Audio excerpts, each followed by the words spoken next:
Maliens, mes chers compatriotes, hôtes du Mali, je suis particulièrement heureux de m'adresser à vous ce soir, par la grâce d'Allah, à l'entame de la nouvelle année. La traditionnelle présentation des vœux de Nouvel An nous offre l'occasion de faire le point de l'année écoulée pour mieux nous projeter dans la nouvelle année. Je voudrais tout d'abord, en cette circonstance, exprimer ma compassion à l'endroit de toutes les Maliennes et de tous les Maliens affectés par les difficultés du moment. Ma pensée va également à l'endroit de nos forces de défense et de sécurité engagées dans la défense opérationnelle du territoire. Mes chers compatriotes, l'année 2023 aura été une année de grands défis pour les autorités de la transition, totalement dédiée à la mise en œuvre des recommandations des assises nationales de la refondation. Les réformes sont en cours dans tous les domaines, particulièrement dans les secteurs de la justice, de la santé, de l'économie et des mines. Le secteur minier, porteur de grandes opportunités de développement, a été doté d'un nouveau code et d'une loi sur le contenu local. Il ouvre la voie à d'énormes opportunités de développement endogène et à d'importantes ressources budgétaires. Mes chers compatriotes, l'État a renforcé l'amélioration de la gouvernance et a accéléré l'appui aux entreprises publiques. Il a également continué de soutenir le monde rural à travers les subventions sur les intrants et l'aide aux producteurs de coton sinistrés. L'État a par ailleurs soutenu le financement du secteur privé en fournissant un appui conséquent au fonds de garantie du secteur privé à plus de 100 milliards de francs CFA. Dans le même temps, le gouvernement a poursuivi ses actions dans différents domaines en vue d'améliorer les conditions de vie de la population et les indicateurs macroéconomiques sont bien orientés malgré les effets de la crise multidimensionnelle. Des investissements importants sont aussi engagés dans le domaine de la santé et de l'éducation par la construction d'infrastructures, l'acquisition d'équipements et le renforcement des capacités. L'étude prospective du Mali à l'horizon 2063, avec un phasage décennal, a été lancée afin de doter notre pays d'une orientation et d'une vision claire pour son avenir. Mes chers compatriotes, toutes ces actions déterminantes pour l'avenir de notre pays ont été réalisées grâce à la résilience du peuple malien qui consent d'énormes sacrifices pour le retour de la paix, de la prospérité et de l'autorité de l'État.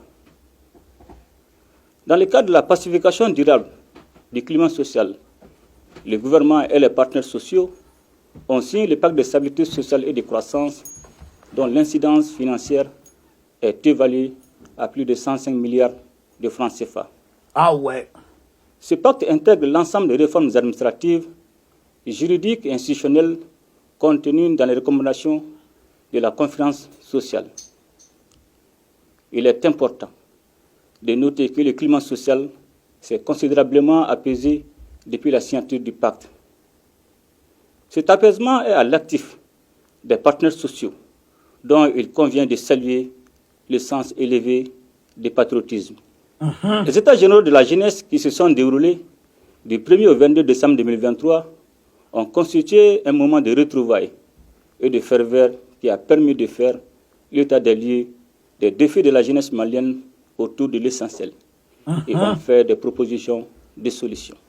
Mes chers compatriotes, notre pays est confronté aujourd'hui à une crise aiguë dans la fourniture de l'électricité qui cause des désagréments à la population. Ça, c'est vrai.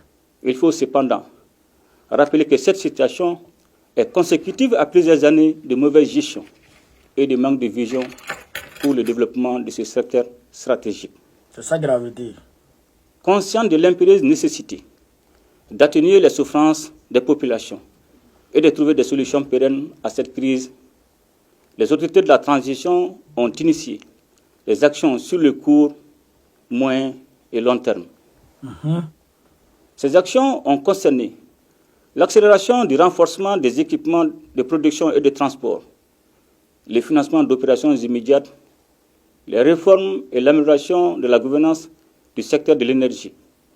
Des projets structurants sont lancés avec le concours de nos partenaires. Mes chers compatriotes, les efforts de développement dans lesquels nous sommes engagés resteraient vains si la lutte contre la corruption dans le domaine administratif et économique n'était pas menée avec détermination. C'est la raison pour laquelle le gouvernement a entrepris une lutte implacable contre ce fléau.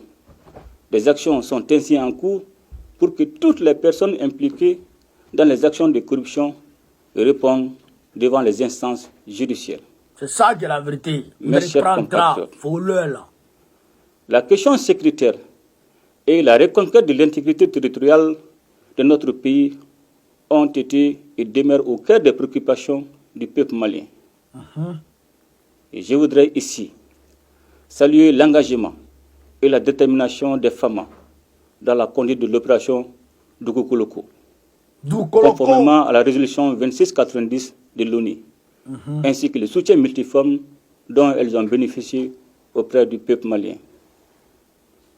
Il me plaît également de saluer les populations qui ont vécu le martyre pendant 11 longues années. Et je voudrais cependant les inviter au calme et à la modération. Notre mission n'est pas achevée.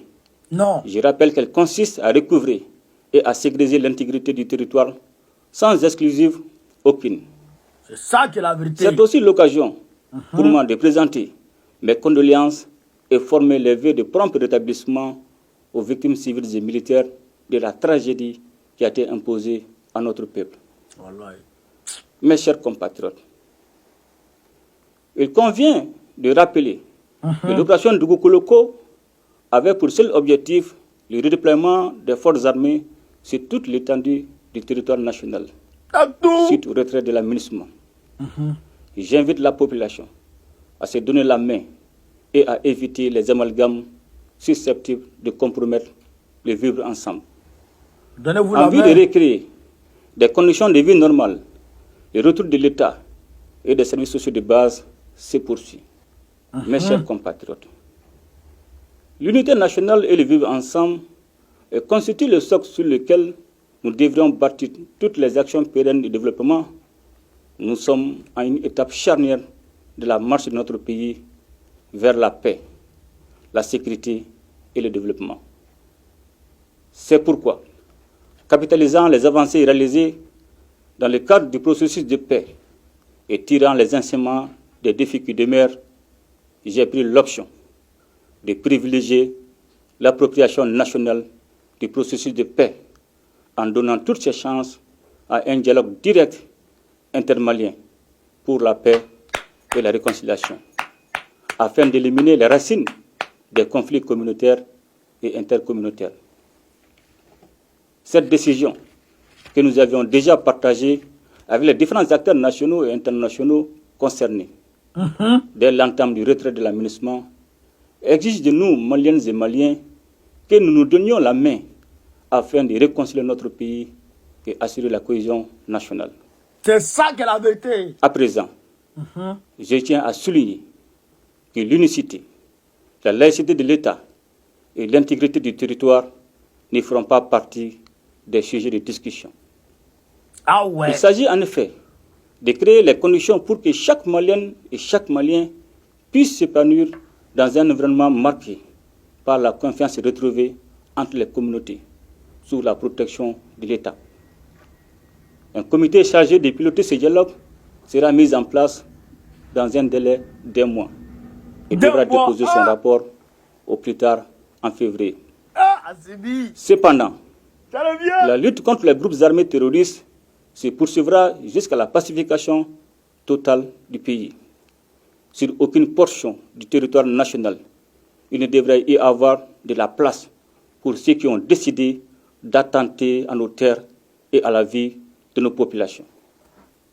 Mes chers compatriotes, notre pays a incontestablement posé des actions majeures dans les différents secteurs de la vie nationale. Toutefois, nous devons rester vigilants afin de consolider les acquis. Je voudrais ici remercier l'ensemble des partenaires nationaux et internationaux qui ont appuyé notre pays dans le domaine sécuritaire. Mes remerciements vont surtout à l'endroit de la Fédération de Russie et particulièrement au président Vladimir Poutine, dont le soutien politique et militaire a été déterminant dans les victoires remportées contre nos ennemis. Mes chers compatriotes, les multiples soubresauts politiques que notre pays a connus depuis l'avènement de la démocratie ont indiqué à suffisance la nécessité de mener des réformes politiques. À l'issue des assises nationales de la refondation, véritable exercice de diagnostic, notre peuple a recommandé de mener des réformes politiques prioritaires avant tout retour à l'ordre constitutionnel. En toute logique, et pour ancrer une véritable démocratie au Mali, nous avons estimé que cette fois-ci, l'ordre constitutionnel désiré par les Maliens devrait être différent des autres, car apaisé et sécurisé. En application de cette vision, nous avons réussi collectivement, entre autres, à relire la loi électorale, à créer un organe unique de gestion des élections et surtout à adopter une nouvelle constitution par référendum consacrant la 4e République après tant d'échecs. Au cours de l'année 2024, les efforts tendant à retourner à un ordre constitutionnel apaisé et sécurisé ne faibliront point. Jamais.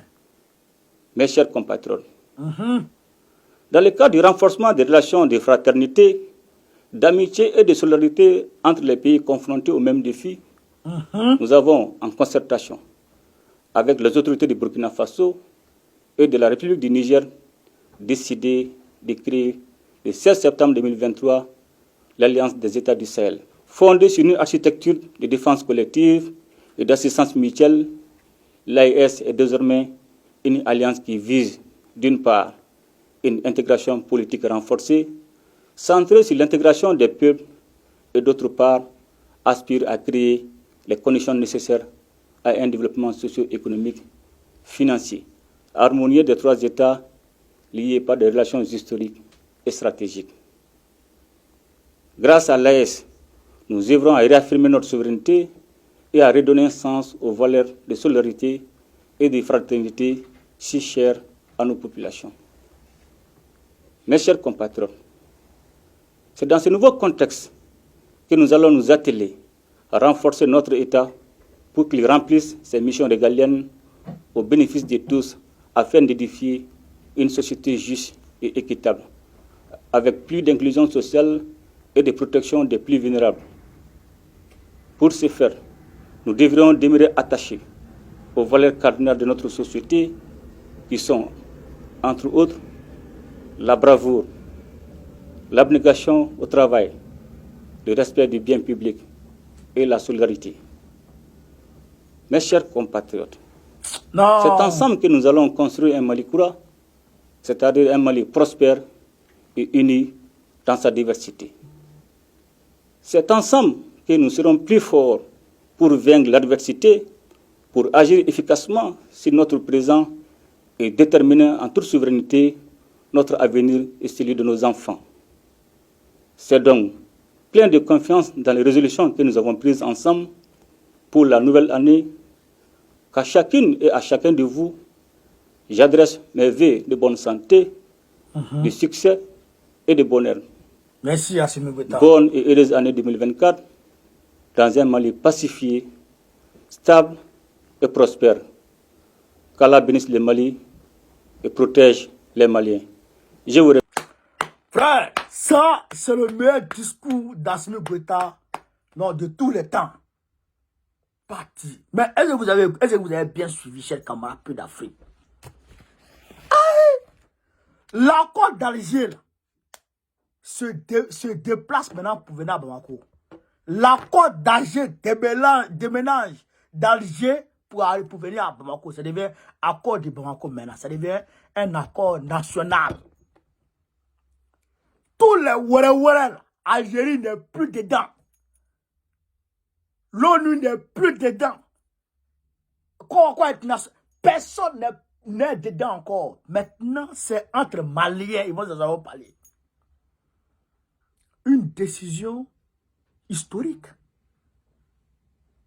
L'accord d'alliance se déplace maintenant à Bamako. Non, ça, il ne peut pas croire ça. Donc, ce que Tebboune est dedans, là, il n'est plus dans... C'est-à-dire que ça ne compte plus. Les Maliens qui veulent discuter là, ils vont s'asseoir et ils vont discuter. C'est là qu'ils vont s'asseoir et ils vont discuter. Maintenant, il a parlé de l'opération Doukoloko. Opération Doukoloko, chers camarades peu d'Afrique. Ça, c'est une opération qui vise, chers camarades peu d'Afrique, à récupérer tout le territoire national. Tout le territoire du Mali. Même 1 centimètre du Mali ne doit pas rester. Les services de base doivent être rétablis sur tout le territoire du Mali. La police, la gendarmerie, la mairie, toutes ces institutions-là doivent revenir partout à travers le Mali. Mais il dit c'est pas quoi achever, hein. Ça reste un peu. Il a parlé de l'unité nationale. Les Maliens, donnez-vous les mains. Il dit si vous ne vous donnez pas les mains, l'ennemi va passer entre vous pour vous mélanger. Il va vous donner les mains. Mais il dit, dans le nouvel accord, dans le nouveau dialogue qui va se mettre en place à Bamako, ça sera sur 1 mois. Ils vont préparer ça sur 1 mois et ils vont commencer l'accord. Maintenant, ceux qui veulent là, ils vont parler, ils vont venir. Ceux qui ne veulent pas, ils vont laisser. Mais en tout cas, l'accord le dialogue va se faire, va se tenir. Maintenant, dans ce dialogue-là, l'unicité du territoire, unir tout le territoire malien là, ça, c'est pas un débat. Ça ne fait pas partie de ce débat, du dialogue. Ça ne fait pas partie du dialogue. C'est-à-dire qu'il y a certaines personnes qui veulent un état d'Azawa, tout ça là. Ça ne fait pas partie du dialogue. Ça là, enlevez ça du dialogue. La laïcité ne fait pas partie du dialogue. Enlevez ça dedans. Chaque Malien est libre d'appartenir à quelque religion qu'il souhaite. S'il veut être animiste, c'est son affaire. S'il veut être chrétien, c'est son affaire. S'il veut être juif, c'est son affaire. S'il veut être musulman, c'est son affaire. On ne peut pas imposer à quelqu'un ce qu'il ne veut pas. C'est ça ce qui est la vérité. Donc, il dit ça, ceux-là, ces thèmes-là ne vont pas faire partie du dialogue. C'est de ça qu'il s'agit. Et là, il a remercié le grand Vladimir Poutine. Il a remercié le grand Vladimir Poutine pour ses efforts politiques. Politiques à quel niveau? Au niveau des Nations Unies. La Russie a toujours posé un veto quand il s'agissait d'aller agresser le Mali ou bien d'emmerder le Mali. Il salue Vladimir Poutine pour ça. Et il salue Vladimir Poutine pour ses actions, pour son aide militaire au Mali. Chers camarades d'Afrique. Voici en 2 temps 3 mouvements décortiquer aisément le discours d'Assimi Goïta. Mais c'est un discours. C'est un vrai discours. Plein de sens. Plein de sagesse. Plein de détermination.